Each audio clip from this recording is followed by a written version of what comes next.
Hi friends, welcome back to our channel. இன்னைக்கு இந்திராஸ் கிச்சன்ல என்ன பார்க்க போறோம்னா வெள்ளை குருமா. வாங்க வீடியோக்குள்ள போலாம். அரை முறி தேங்காவை கட் பண்ணி எடுத்து வச்சுக்கோங்க. காலிஃப்ளவரை குட்டி குட்டியா கட் பண்ணி, ஒரு உருளைக்கிழங்க குட்டி குட்டியா கட் பண்ணி தண்ணியில வாஷ் பண்ணி எடுத்து வச்சுக்கோங்க.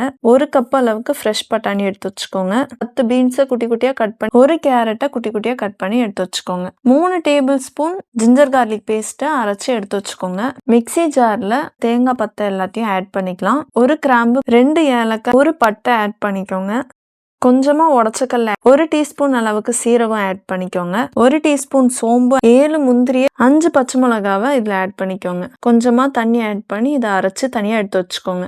கடாய் வச்சுட்டு 2 டேபிள் ஸ்பூன் எண்ணெய் ஆட் பண்ணிக்கோங்க. ஒரு பிரியாணி இலை, ஒரு கிராம்பு, 2 ஏலக்காய், ஒரு பட்டை, கொஞ்சமா சோம்பு ஆட் பண்ணிக்கோங்க. கொஞ்சமா கருவேப்பிலை, ஒரு வெங்காயத்தை குட்டி குட்டியா கட் ஆட் பண்ணிக்கலாம். 1 tablespoon ginger garlic paste, பச்சை வாசனை போன அப்புறமா கட் பண்ணி வச்ச கேரட், உருளைக்கிழங்கு, பீன்ஸ், காலிஃப்ளவரை இதுல ஆட் பண்ணிக்கலாம். இந்த வீடியோ உங்களுக்கு பிடிச்சிருந்தா மறக்காம லைக், ஷேர் அண்ட் சப்ஸ்கிரைப் பண்ணுங்க. இதெல்லாமே கொஞ்ச நேரம் வேகட்டும். ஒரு கப் அளவுக்கு ஃப்ரெஷ் பட்டாணி எடுத்து வச்சிடணும். அதை இதில் ஆட் பண்ணிட்டு மிக்ஸ் பண்ணிக்கலாம். நம்ம அரைச்சி வச்சிருந்த அந்த தேங்காயோட பேஸ்ட்டை இதில் ஆட் பண்ணிட்டு 1.5 கிளாஸ் அளவுக்கு தண்ணி ஆட் பண்ணியிருக்கோம்.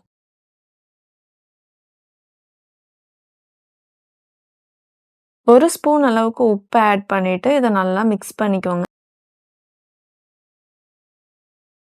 இப்போ இது கொதிக்க ஆரம்பிச்சிருச்சு. கொத்தமல்லியை கட் பண்ணி கார்னிஷ் பண்ணிக்கோங்க. மிக்ஸ் பண்ணிட்டு ஸ்டவ் ஆஃப் பண்ணீங்கன்னா,